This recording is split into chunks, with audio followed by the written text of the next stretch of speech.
चतुर्वेदी जी, मैं आपसे पूछना चाहती हूं कि मणिपुर पर चिंता होनी चाहिए, मणिपुर पर डिबेट होनी चाहिए, इसमें कहीं कोई दो राय नहीं है।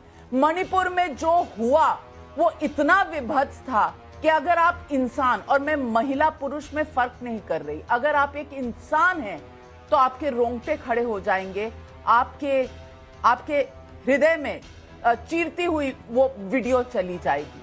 और मैंने वो वीडियो देखा है, मैं कभी भी उसकी तुलना इस तरह से नहीं कर सकती कि यहां हुआ वहां हुआ। वॉट अबाउटरी में मेरा कोई भी विश्वास नहीं है, लेकिन मैं एक बात जरूर कहना चाहती हूं कि मणिपुर हमें दिखता है, अच्छी बात है, हमें उठाना चाहिए, लेकिन बाकी हमें नहीं दिखना चाहिए। जो इस देश में हो रहा है उस पर एक भी किसी विपक्षी पार्टी से कोई भी टिप्पणी नहीं होनी चाहिए। बंगाल में भी तो 52 लोग मरे थे ना, राजस्थान इस देश का रेप कैपिटल है ना, तो क्या मैं फैक्ट्स नहीं बोल रही हूँ?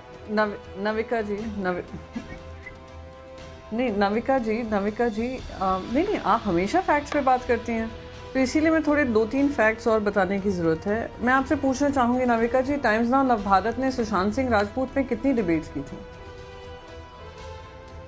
करीब 50 से ज़्यादा, 100 से ज़्यादा। टाइम्स नाउ नवभारत तब पैदा ही राइट, वो एक सुसाइड वाला केस था। नहीं, यानी टाइम्स नाउ, आप तो टाइम्स नाउ के भी एंकर हैं, आप तो एक इम्पोर्टेंट पोजीशन पे हैं, तब वो आपका बेबी था टाइम्स नाउ नवभारत, है ना? मैं आपसे बस एक सवाल, बहुत इम्पोर्टेंट सवाल है। आपने अभी खुद ही एसटी हसन जी के जवाब को कटाक्ष करते हुए कहा कि आपके घर में भी बहू बेटी हैं।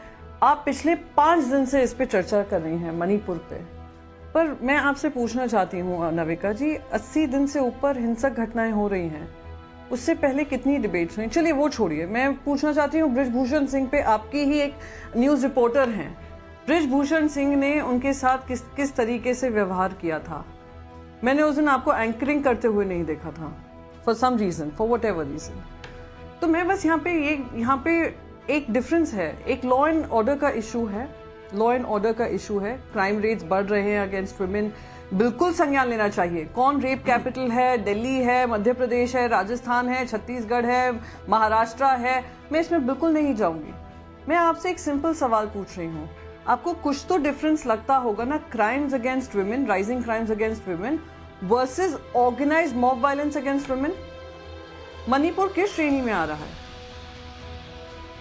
मैम 80 दिन से ऊपर हो चुके हैं, हजारों की तादाद में महिलाएं रिलीफ कैंप्स में रह रही हैं, 150 से ज्यादा परिवार उजड़े हैं क्योंकि वहां पे उनके कत्लेआम हुआ है, हजारों की संख्या में घर जलाए डाले गए हैं, वहां के बच्चे स्कूल नहीं जा पा रहे हैं, वहां के अस्पताल चरमरा रहे हैं, और खुद इतिहास में पहली बार हुआ है कि एक सिटिंग मिनिस्टर ऑफ स्टेट का घर फूंक दिया गया, आग लग गई, और वो खुद आकर टेलीविजन पे बोल रहे हैं कि वहां पे कानून व्यवस्था बिल्कुल चरमरा चुकी है। तो आप मुझे अगर बार बार, आप बिल्कुल चर्चा करिए। एंड मुझे तो पता है टाइम्स नाउ तो जर्नलिज्म का एक प्रतीक माना जाता है, वो विपक्ष को लेकर बहुत सारी डिबेट्स करता है और प्रश्न पूछने चाहिए। आपने 2014 से पहले आपने कितने सवाल दागे होंगे यूपीए की सरकार पे, दिन रात आपने डिबेट की। आप उसकी कंपैरिजन कर लीजिए और पोस्ट 2014 की कंपैरिजन कर लीजिए जब आपने सरकार से सवाल पूछा होगा। आप बस मुझे वो डिबेट के आप मुझे आंकड़े दे दीजिएगा तो मैं मान जाऊं कि हाँ, हम लोग बहुत फ्री एंड फेयर मीडिया के अंतर्गत हम लोग काम कर रहे हैं और फ्री एंड फेयर मीडिया को हम जवाब दे रहे हैं। That is my only limited point कि अगर हम इतना डिफरेंस समझ जाएं, crimes against women, rising crimes, we can question the governments, the state governments, we can question the chief minister for not prioritising it, but please मेरी आपसे एक ही रिक्वेस्ट है, वीडियो लीक होने के बाद आपने ये चर्चा शुरू की है। क्या बढ़िया था गुरु।